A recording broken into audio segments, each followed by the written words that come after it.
Senhor Pache, e se o senhor fosse meu pai? Sussurrou a pequena, ainda tremendo após ser resgatada por aquele enigmático guerreiro Apache, sem saber que aquelas palavras acenderiam um destino que selaria para sempre as suas vidas. Ano 1727.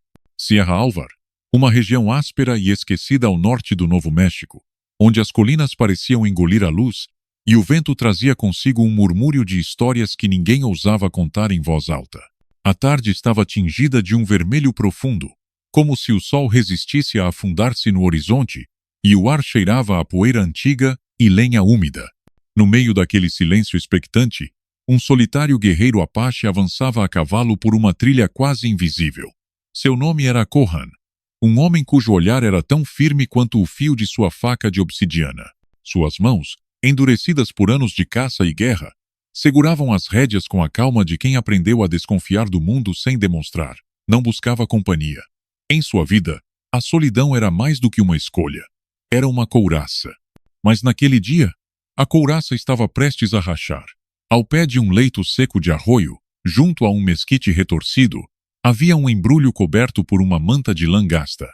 A princípio, pensou que fosse um saco abandonado por algum viajante descuidado, até que um som, apenas um pouco mais forte que o suspiro do vento, o fez parar. Um choro, fraco mas insistente, filtrava-se entre as fibras do tecido. Kohan desmontou lentamente, sentindo sob suas botas o estalar seco da brita. Inclinou-se, retirou com cuidado a manta e encontrou olhos grandes, escuros e cheios de lágrimas. A menina, com não mais de 6 anos, olhava para ele como se o conhecesse desde sempre, com aquela mistura de medo e esperança que só quem perdeu tudo consegue sustentar. Senhor Apache, o senhor pode ser meu pai? Perguntou ela com um fio de voz, tão suave que quase se confundia com o murmúrio distante do vento. O guerreiro não respondeu.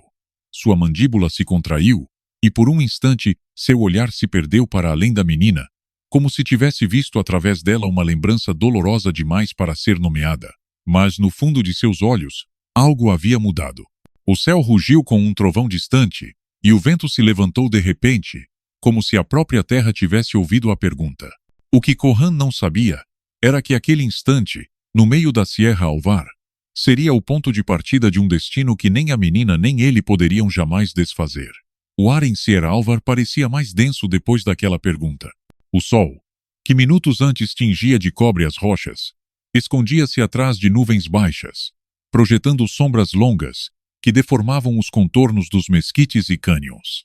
Kohan, ainda agachado diante da menina, percebia cada som com uma nitidez cortante. O roçar das folhas secas, o estalar da madeira velha, até mesmo o batimento irregular daquele pequeno coração que pulsava sob a manta, não se moveram por longos segundos. Ela o observava, como se esperasse que o guerreiro pudesse ler em seus olhos tudo o que havia vivido. Ele, por sua vez, mantinha o olhar fixo, avaliando, calculando, não porque desconfiasse dela, mas porque aprendera a desconfiar do mundo inteiro. Onde está sua mãe? Perguntou por fim, com um tom grave que soava mais como ordem do que pergunta. A menina engoliu em seco, seus lábios tremeram, e por um momento pareceu que iria chorar, mas não chorou. Suas palavras saíram devagar, como se pesassem mais do que sua voz pudesse carregar. Ela não pôde continuar. Kohan franziu o senho.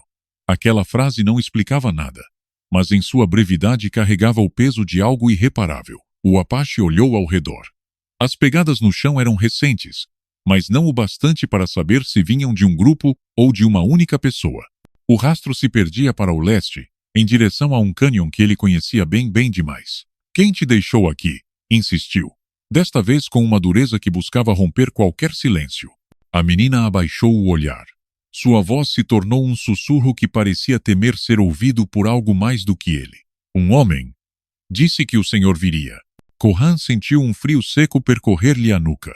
Ninguém, exceto alguns poucos inimigos do passado, sabia que ele percorria aqueles caminhos. Se aquela menina estava ali esperando por ele, não era coincidência. Era um recado, e não um recado amigável.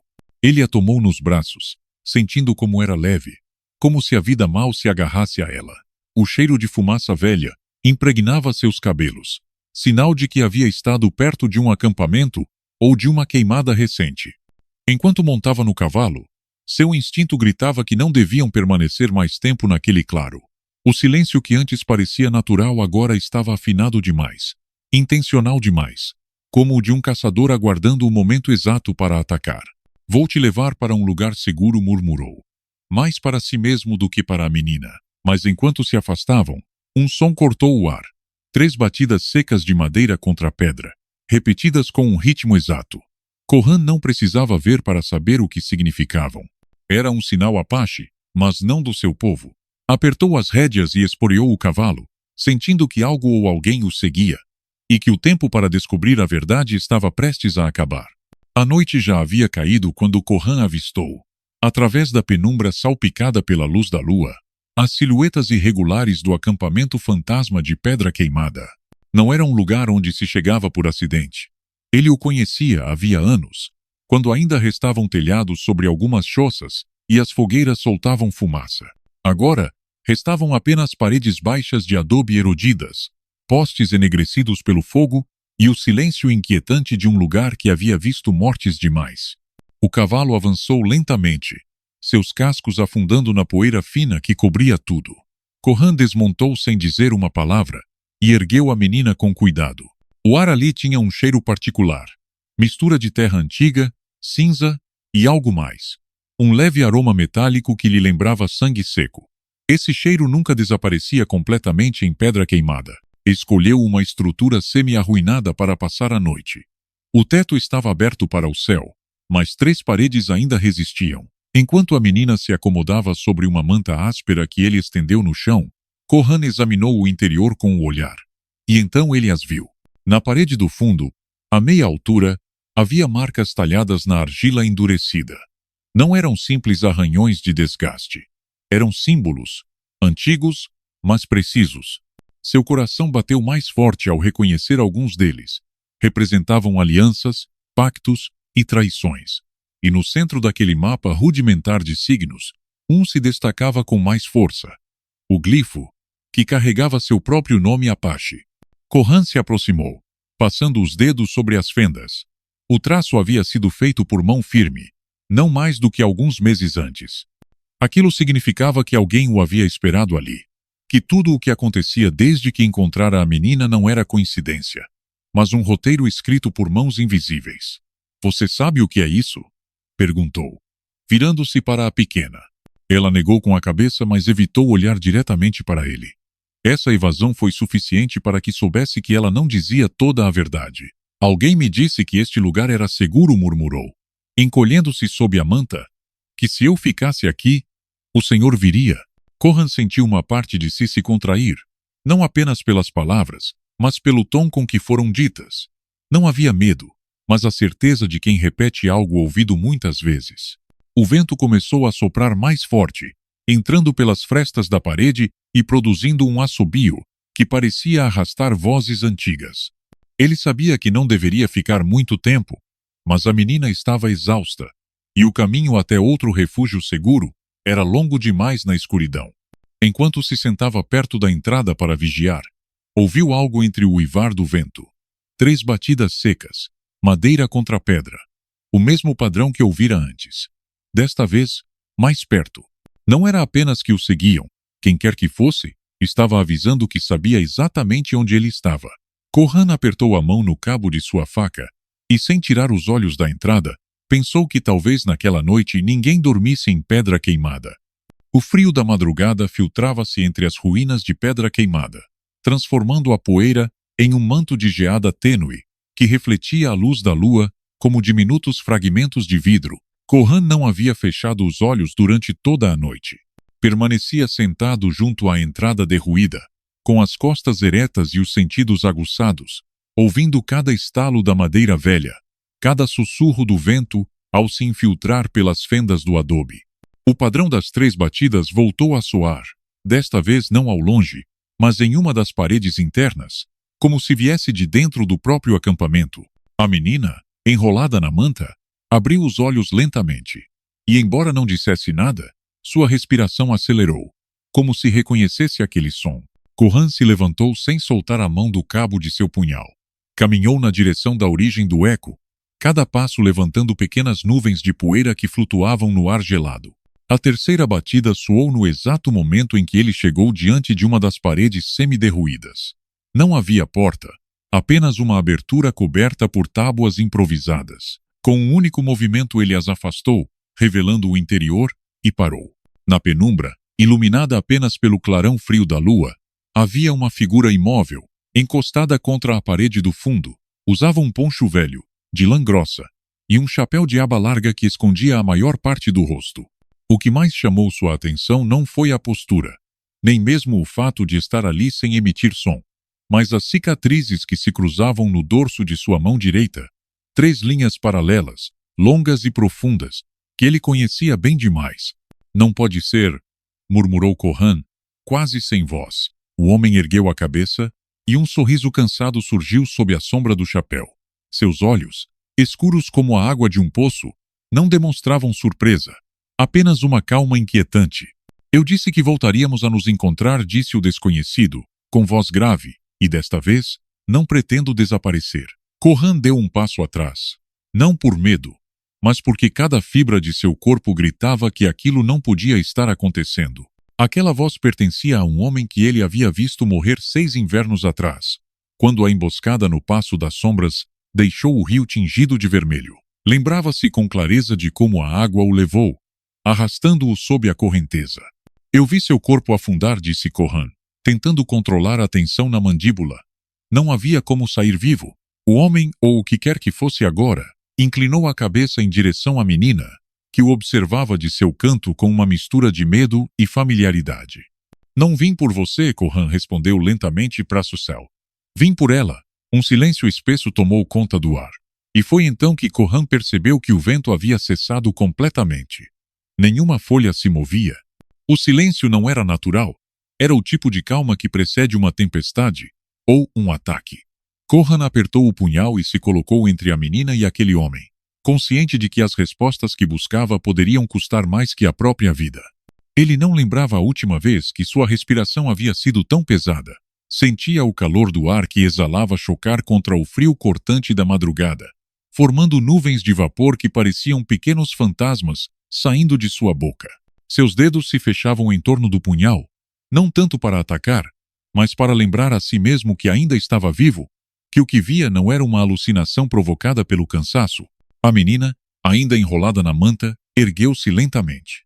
O som do tecido deslizando sobre o chão empoeirado foi tão claro naquele silêncio que a Corran pareceu um trovão. Ela deu um passo à frente, e o gesto foi tão inesperado que ele precisou se conter para não detê-la. Seus pés descalços afundavam levemente na poeira fria, deixando pegadas pequenas, imperfeitas, como se fossem a frágil assinatura de um segredo guardado por tempo demais. O homem do poncho a observava com uma calma perturbadora. Não fez gesto algum para se aproximar, mas também não recuou. Apenas a olhava, com uma intensidade que parecia atravessar a distância, como se cada respiração dela fosse uma mensagem que ele compreendia sem palavras. Diga-lhes, murmurou ele, com uma voz que não soava como ordem, mas que também não deixava espaço para desobediência. Diga-lhes quem eu sou. Corran franziu o senho, mas não desviou o olhar da menina. Ela o fitou por um instante, e em seus olhos ele viu algo que o incomodou mais do que qualquer ameaça. Uma confiança absoluta. Não nele, mas no homem que acabara de surgir no meio da noite como se tivesse brotado do próprio ar gelado. Ele... começou a menina, com a voz trêmula, mas, sem desviar o olhar, é meu pai. As palavras caíram como um golpe seco no peito de Corran. Sentiu cada sílaba abrir uma fenda invisível em tudo o que havia assumido até então. Ele havia resgatado aquela menina de um ataque, acreditara que ela estava sozinha, sentira sem querer um vínculo silencioso com ela. Mas agora, a aparição daquele homem virava tudo de cabeça para baixo. Isso é impossível, retrucou Corran, com uma dureza que tentava disfarçar a surpresa. O pai dela morreu. Não interrompeu o homem, com um tom sereno que, longe de acalmar, gelava o sangue. Eu não morri. Fui arrastado. Sim, mas o rio nem sempre mata. Às vezes, guarda. Às vezes, transforma. A menina deu mais um passo em sua direção, e Corran sentiu como se a distância entre eles tivesse se reduzido a nada. A luz pálida da lua, iluminou parte do rosto do homem, revelando o que Corran temia. As cicatrizes em sua face não eram normais.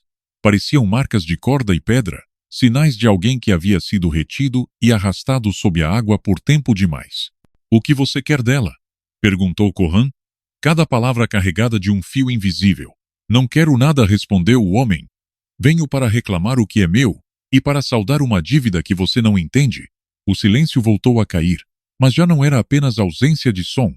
Era como se todo o entorno tivesse recuado. Como se a noite inteira se concentrasse naquele ponto onde 3 vidas se encontravam e nenhuma podia retroceder. Então, sem aviso, um ruído surdo ecoou do lado de fora. Passos apressados sobre a brita e um murmúrio de vozes abafadas que se aproximavam.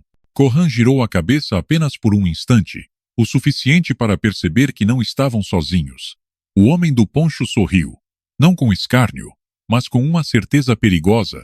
Chegaram antes do que eu pensei, disse, ajustando o chapéu sobre a testa. E vem por todos nós. O primeiro sinal de que não estavam sozinhos não foi o som, mas a vibração. Um tremor quase imperceptível subiu do chão até as plantas dos pés de Corran, como se a própria terra estivesse antecipando o que se aproximava. Era um pulso irregular, mas constante, que se confundia com o ritmo acelerado de seu próprio coração. Só quando aguçou o ouvido pôde distingui-lo.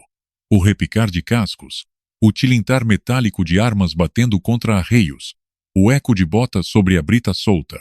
A menina, instintivamente, deu um passo atrás em direção a ele.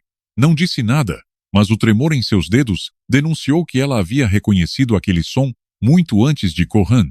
O homem do poncho, por sua vez, permaneceu imóvel, como se cada passo que se aproximava fizesse parte de um plano que ele já havia previsto. A noite, que até então havia sido um manto de calma tensa, começou a se quebrar com pequenos lampejos de luz que se infiltravam pela névoa de poeira.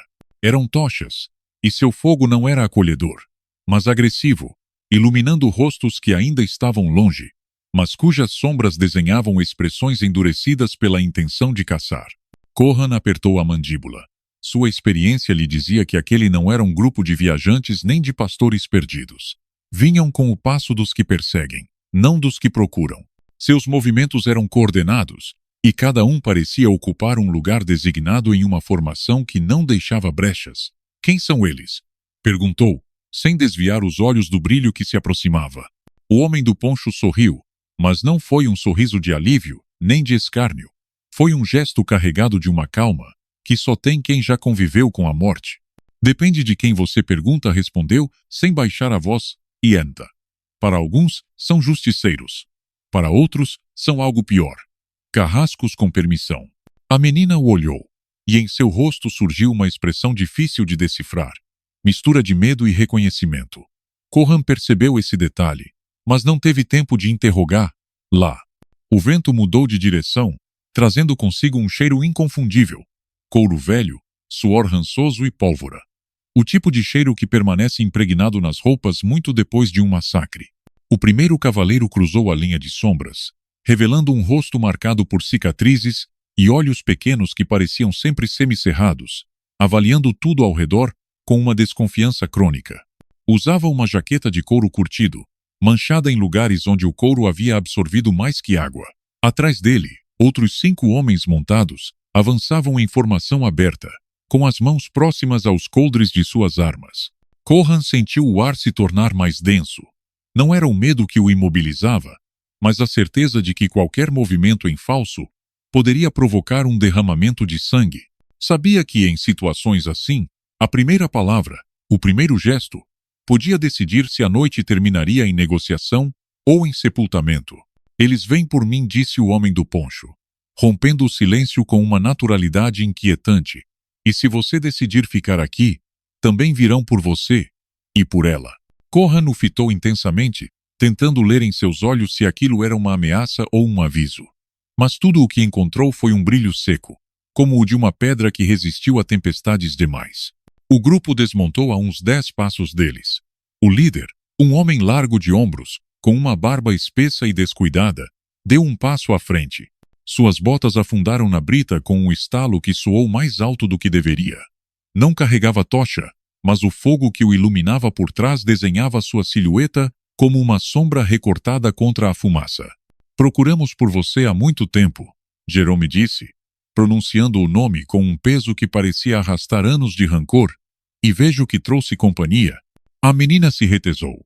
Corran sentiu sua respiração acelerar contra seu braço.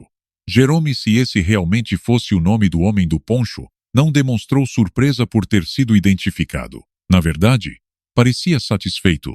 Não vim para me esconder, respondeu com um tom firme, quase solene. Vim devolver algo que vocês perderam. O líder do grupo arqueou uma sobrancelha. E o que seria isso? Jerome virou apenas um pouco a cabeça em direção à menina, e esse mínimo gesto foi suficiente para que o ambiente se tornasse ainda mais pesado. Corran entendeu naquele instante que o que estava prestes a ser revelado não seria uma simples troca de informações. Seria uma detonação. E então, antes que alguém pudesse reagir, uma das tochas se apagou com um assobio repentino, como se algo invisível tivesse soprado sobre ela.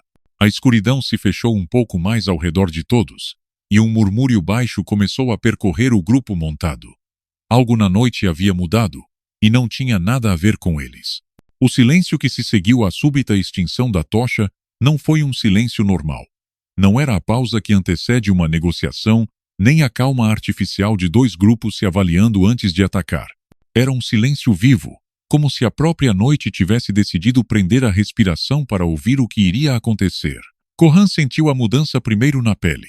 Um frio úmido deslizou da nuca até a base das costas, não o frio do vento, mas de algo que não deveria estar ali. O ar, antes carregado com o calor das tochas e o cheiro áspero dos cavalos, agora trazia uma fragrância mais densa. Fumaça de lenha molhada, terra recém-revolvida, e aquele matiz indefinível que o pó adquire quando se mistura com sangue seco.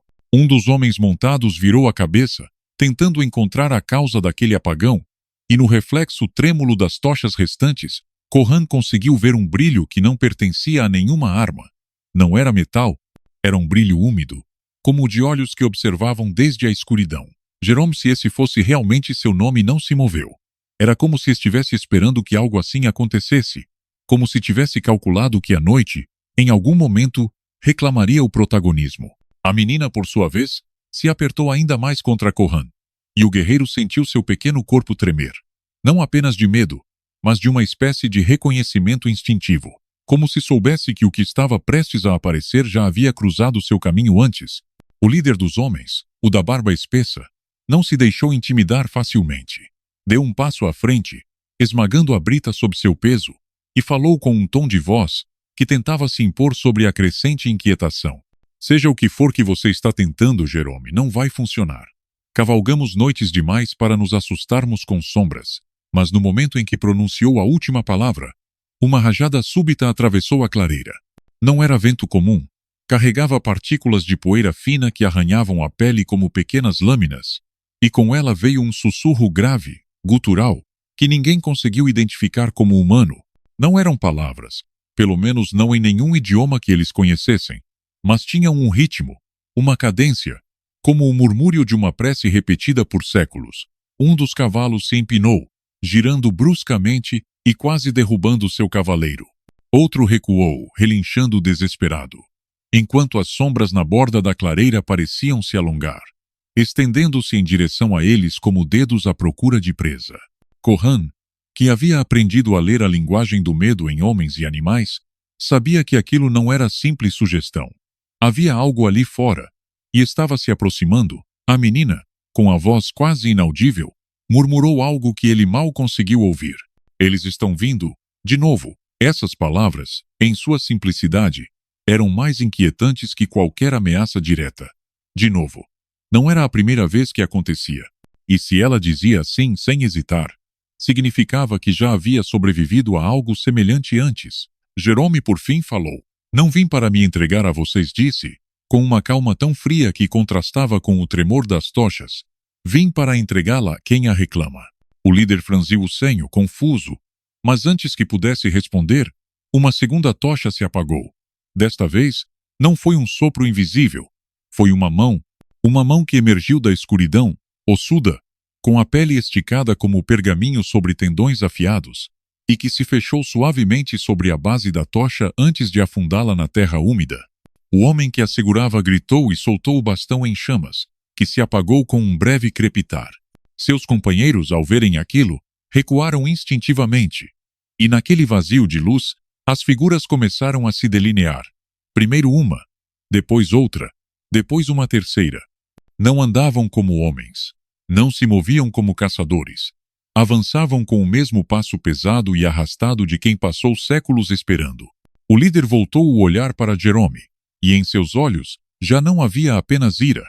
Havia um lampejo de temor que tentava ocultar atrás de uma máscara de desprezo. Que diabos você fez? Cuspiu, enquanto sua mão buscava o cabo do facão. Jerome não respondeu. Baixou a cabeça e murmurou algo em uma língua que Kohan não reconheceu. Um canto grave que parecia responder ao murmúrio que ainda flutuava no ar.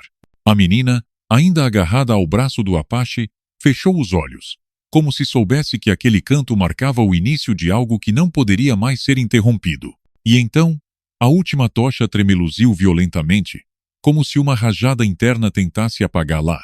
E nesse piscar de luz, Kohan conseguiu ver o que estava atrás das figuras. Não era apenas um grupo, era uma multidão que se estendia para além do que a vista podia alcançar, todos avançando, todos com o mesmo rosto inexpressivo, todos com o olhar fixo na clareira. O silêncio da clareira se quebrou com um som que não parecia pertencer a este mundo. Um estalo prolongado, como se uma montanha inteira estivesse rachando desde seus alicerces. Não vinha de um único ponto, mas de todos os lados, vibrando sob a terra e subindo pelas pernas dos presentes, até se instalar em seus peitos, obrigando seus corações a acompanhar o ritmo daquele compasso subterrâneo. As figuras, que até um instante antes eram apenas silhuetas deformadas entre as sombras, começaram a adquirir densidade. Primeiro contornos, depois pele, embora não fosse pele viva, tinha o tom fosco e sem brilho da madeira velha, mas com a umidade do musgo preso à casca de uma árvore. De seus corpos desprendia-se um leve vapor, como se carregassem dentro de si o sopro gelado de rios que correm sob a terra. Kohan recuou um passo, não por medo, mas para medir o terreno. A clareira não oferecia muitas rotas de fuga. Ao norte, um barranco coberto de vegetação espessa. A leste, a linha da floresta onde a noite parecia mais fechada que em qualquer outro lugar. Ao sul, o caminho por onde haviam chegado, agora, bloqueado por 3 daquelas presenças. Apenas o oeste, uma subida íngreme e pedregosa, parecia oferecer uma oportunidade, mas para alcançar, lá seria preciso cruzar diante das figuras que avançavam. O líder de barba espessa desembainhou seu facão, mas a forma como o segurava revelava mais nervosismo do que convicção. Um de seus homens tentou imitá-lo, erguendo uma pistola velha, que provavelmente não disparava havia anos, e suas mãos tremiam tanto que o cano descrevia círculos no ar. Jerome, enquanto isso, continuava entoando aquele canto grave, e a cada estrofe sua voz parecia mais profunda, mais densa, como se algo em seu interior vibrasse no compasso de um tambor invisível. Kohan não tirava os olhos dele, ciente de que aquele homem estava mais ligado ao que estava acontecendo do que queria admitir. A menina, apertando seu pequeno punho contra o antebraço do Apache, abriu os olhos apenas para ver como uma das figuras mais próximas estendia uma mão para a frente. Aqueles dedos eram longos e afiados, mas não tinham unhas. Pareciam raízes secas que se esticavam, buscando se enroscar na primeira coisa que tocassem. Não avançavam com violência, mas com aquela certeza inquietante de que, cedo ou tarde, alcançariam seu objetivo. O vento mudou de direção, trazendo consigo um cheiro penetrante que misturava água estagnada com ferro enferrujado. Kohan sentiu cada músculo de seu corpo se contrair. Um instinto antigo que não dependia da razão, mas da memória ancestral que todo guerreiro carrega. Estava diante de algo que não podia ser morto de forma convencional. Um dos homens montados perdeu o controle. Com um grito abafado, jogou sua arma no chão e saiu correndo em direção à mata, quebrando galhos e folhas em seu caminho. Conseguiu dar apenas 4 passos antes que uma sombra se deslizasse desde o limite das árvores e o interceptasse. Não houve luta. Simplesmente o envolveu como uma onda escura. E quando essa onda recuou, o homem já não estava. Esse instante de horror coletivo abriu uma fenda na frágil disciplina do grupo. O pânico começou a pulsar entre eles, desordenando as fileiras, e as figuras aproveitaram para avançar mais um passo, fechando ainda mais o círculo. A última tocha que restava tremeluziu uma vez, duas, e depois se apagou, deixando a clareira iluminada apenas pelo pálido brilho da lua, filtrando-se entre os galhos altos. Nessa penumbra prateada, Corran viu claramente algo que o resto parecia não ter notado. Os olhos das figuras não eram opacos. Brilhavam com um fulgor suave, como o reflexo da água à luz das estrelas. E nesse brilho havia um padrão. Todos estavam fixos na menina. Não olhavam para os homens, nem para Jerome, nem para ele. Apenas para ela. O Apache sentiu um frio mais profundo que qualquer vento noturno. Não importava o que eram aquelas presenças nem de onde vinham. Todas estavam ali pelo mesmo motivo, e esse motivo tremia sob seu braço. Não pare de correr quando eu disser, murmurou, inclinando-se para que a menina pudesse ouvi-lo acima dos murmúrios que agora enchiam o ar. Ela não respondeu, mas seus dedos se agarraram ainda mais a ele, como se seu corpo já tivesse entendido a ordem antes que sua mente processasse. Foi então que Jerome ergueu a cabeça, interrompendo seu canto, e disse com voz clara, quase solene, se você a levar, eles nos seguirão até o fim do mundo. Se a entregar, tudo termina aqui. O coração de Corran bateu forte no peito. Não pela ameaça, mas pela certeza que percebeu nessas palavras. E naquele instante, enquanto o círculo se fechava e o ar se tornava espesso como água, o Apache entendeu que a noite não permitiria que ficassem no meio. Teria que escolher, agora. O silêncio que precede a tempestade nunca havia pesado tanto sobre homens. O ar tornou-se denso, como se cada inspiração que tentavam puxar estivesse carregada de poeira invisível e umidade antiga. Corran, com a menina ainda pendurada em seu braço, não tirava os olhos das figuras que bloqueavam a subida a oeste. Não eram muitas, talvez 4, mas cada uma parecia multiplicar sua presença até preencher todo o espaço, como se a própria floresta as empurrasse para a frente. O líder de barba espessa deu um passo à frente com a intenção de falar. Talvez para negociar ou enganar aquelas presenças. Mas assim que abriu a boca, o ar ao seu redor pareceu sugar-lhe as palavras. Sua voz morreu antes de nascer, afogada num murmúrio que não pertencia a nenhum ser vivo. Corran entendeu que não poderiam esperar nem um segundo mais.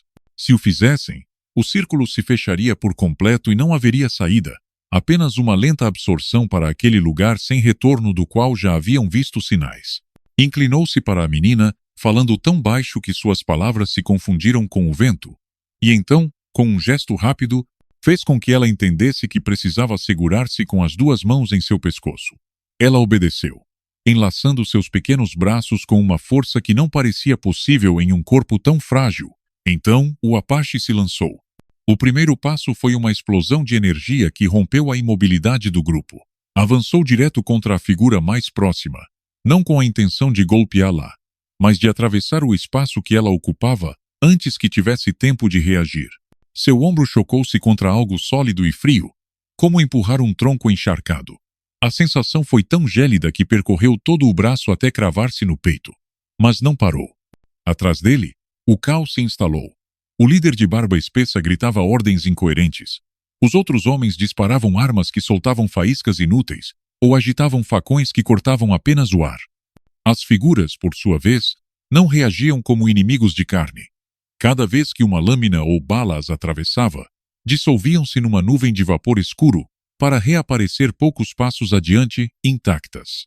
Corran chegou à base da ladeira, um trecho coberto de pedras soltas e raízes, que pareciam dispostas de propósito para prender o pé de quem tentasse subir sem cuidado. Não podia escalar devagar. Sabia que se perdesse a inércia, algo talvez o próprio ar se fecharia sobre ele. O primeiro trecho subiu de um salto, apoiando a planta do pé em uma saliência estreita, e usando o braço livre para se impulsionar ao nível seguinte. A menina, apesar do movimento brusco, se mantinha firme, o rosto enterrado contra o ombro do Apache, evitando olhar para trás. Mas ele olhou, e o que viu confirmou que aquela fuga não seria simples. 3 figuras haviam começado a segui-lo diretamente, ignorando o resto do grupo. Não escalavam como um humano faria. Seus movimentos eram mais próximos da ascensão de uma sombra sobre uma parede, avançando sem esforço, sem se importar com a verticalidade do terreno. O chão tremeu sob suas botas, quando um disparo ecoou lá embaixo, seguido por um grito abafado. Corran não precisou ver para saber que um dos homens havia caído. A floresta inteira parecia murmurar agora. E entre esse murmúrio, uma frase se repetia com clareza insuportável. Entregue-a, entregue-a. A ladeira se tornava mais íngreme, obrigando-o a usar ambas as mãos para escalar. Sabia que isso era um risco. Por um instante, a menina teve que se segurar apenas com as pernas em torno de seu torso. Enquanto ele empurrava seu peso para cima, um pedaço de rocha se soltou sob sua mão. E durante um segundo que se estendeu como um fio, sentiu que iria cair para trás, direto nas figuras que o perseguiam. Um assobio cortou o ar. A flecha passou tão perto de seu rosto que ele sentiu-o roçar na bochecha, antes de ouvir o impacto seco ao se cravar numa das figuras. Não as detinha, mas as empurrava o suficiente para ganhar um segundo de vantagem. Olhou para baixo e viu a mulher arqueira, a única que ainda lutava com precisão, plantada com os pés afastados e outra flecha já engatada, cobrindo sua retirada. O último trecho até o topo era uma aresta estreita, mal suficiente para que um homem ficasse de pé. Dali, a queda para o outro lado era uma parede vertical de pedra que descia até um leito seco. Corran sabia que, se conseguisse chegar ali, as figuras teriam mais dificuldade para cercá-lo. Mas também significaria saltar no vazio com a menina, sem saber o que encontrariam lá embaixo. Um rugido estranho, profundo e grave, começou a subir desde a floresta, como se uma besta gigantesca despertasse de um sono longo. As figuras pararam por um instante, todas ao mesmo tempo, e ao fazê-lo, aquele murmúrio de entregue-a cessou. Corran não sabia se isso era um sinal de que o pior estava por vir, mas seu instinto gritava que sim. Firmou o pé na última pedra e se lançou para a aresta. O ar frio da altura golpeou-lhe o rosto, e a menina levantou a cabeça apenas para ver o que ele via. Do outro lado, no fundo do leito seco, algo se movia, e eles não estavam sozinhos. A aresta de pedra não oferecia a segurança que Corran esperava encontrar, mas sim uma visão que lhe apertou o peito. Lá embaixo, o leito seco do rio se estendia como uma ferida aberta na terra, largo, sinuoso, com paredes de pedra gastas por séculos de água que já não corria, pelo menos não de forma visível. No entanto, algo no ambiente dizia que o rio seguia vivo sob aquela crosta de pó e rochas, como um animal adormecido que respirava devagar, esperando o momento de abrir os olhos. O vento que subia do fundo não era o mesmo vento do topo. Aqui não havia aroma de pinho nem frescor de altitude. O ar que emergia do leito cheirava a terra úmida e madeira podre, como se dali de baixo escapasse o fôlego de um lugar que permanecera selado por tempo demais. E misturado a esse cheiro, um murmúrio. Não um murmúrio, mas muitas vozes, algumas tão fracas que pareciam lembranças, outras tão nítidas que poderiam ser confundidas com alguém falando bem atrás de nós. Corran cerrou a mandíbula. Aquelas vozes não eram novas para ele. Já as havia escutado uma vez, num momento de sua vida que tentara enterrar sob camadas de silêncio, mas não esperava voltar a ouvi-las ali, tão longe do lugar onde haviam marcado seu destino. O que é isso? Perguntou a menina num sussurro trêmulo, afastando apenas um pouco o rosto de seu ombro. O Apache não respondeu. Não era momento para explicações, e além disso, como explicar algo que nem ele próprio podia descrever, sem sentir que as palavras o traíam? Apenas disse: "Não olhe por muito tempo." Lá embaixo, movendo-se entre as sombras do leito, começaram a surgir figuras. Não subiam como as que os haviam perseguido na encosta. Estas deslizavam de forma mais lenta, mas com uma coordenação inquietante, como se soubessem exatamente onde pisar e quando parar. Eram mais altas, mais delgadas, e em sua forma havia algo incompleto, como se partes de seus corpos fossem feitas de fumaça densa e outras de pedra úmida. Atrás dele, na encosta, a arqueira finalmente alcançou o topo, respirando com força, mas com o olhar fixo no que havia lá embaixo. Não disse nada, embora seus olhos tenham comunicado a Corran o que ambos compreendiam. A subida havia sido uma fuga, mas o lugar onde chegaram era outro tipo de prisão. Mais abaixo, os homens que restavam, o líder de barba espessa e o do chapéu, tentavam escalar, mas as figuras da ladeira os alcançavam. Ouviam-se sons de luta, golpes contra a pedra, o estalar de armas cortando o ar, e depois, um grito longo, abafado de forma brusca, como se uma mão enorme o tivesse pressionado contra a água. Corran olhou novamente para o fundo do leito. Um dos seres ergueu a cabeça, e embora estivesse a mais de 10 metros, foi como se seu olhar se cravasse diretamente nele. Não tinha olhos no sentido humano, mas 2 buracos onde o brilho não era reflexo de luz, e sim uma opacidade total. Um negro tão profundo que absorvia qualquer faísca que se aproximasse.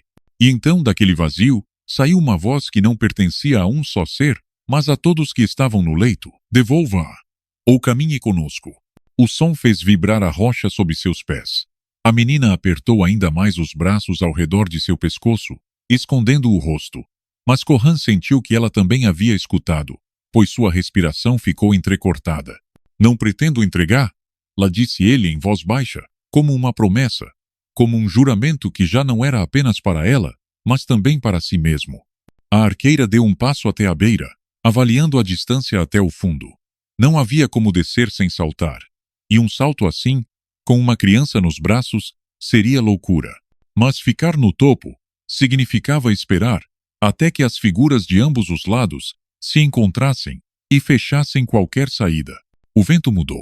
Agora não subia do leito, mas descia da floresta, trazendo o som de passos.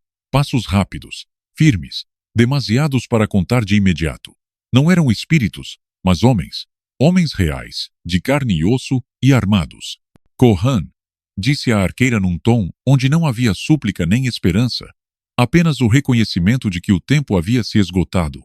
Não temos para onde ir. O Apache olhou para um lado e para o outro, calculando, sentindo as presenças se aproximarem de baixo e os inimigos humanos de cima. E nesse instante, compreendeu que a única forma de sair dali não era fugir no sentido físico, mas entrar no território do inimigo antes que fosse arrastado até ele. Deu um passo à frente, inclinando-se sobre o vazio, e a menina, sentindo o movimento, olhou-o nos olhos. Neles não havia medo, mas algo muito mais profundo. Uma confiança total, a certeza de que, se ele saltasse, ela saltaria com ele, porque assim haviam se encontrado, e assim, talvez, continuariam juntos. Se cairmos, disse Corran, mais para si mesmo do que para ela, cairemos lutando. Flexionou as pernas, ajustou o peso da menina e saltou. O ar frio cortou seu rosto como uma lâmina enquanto descia.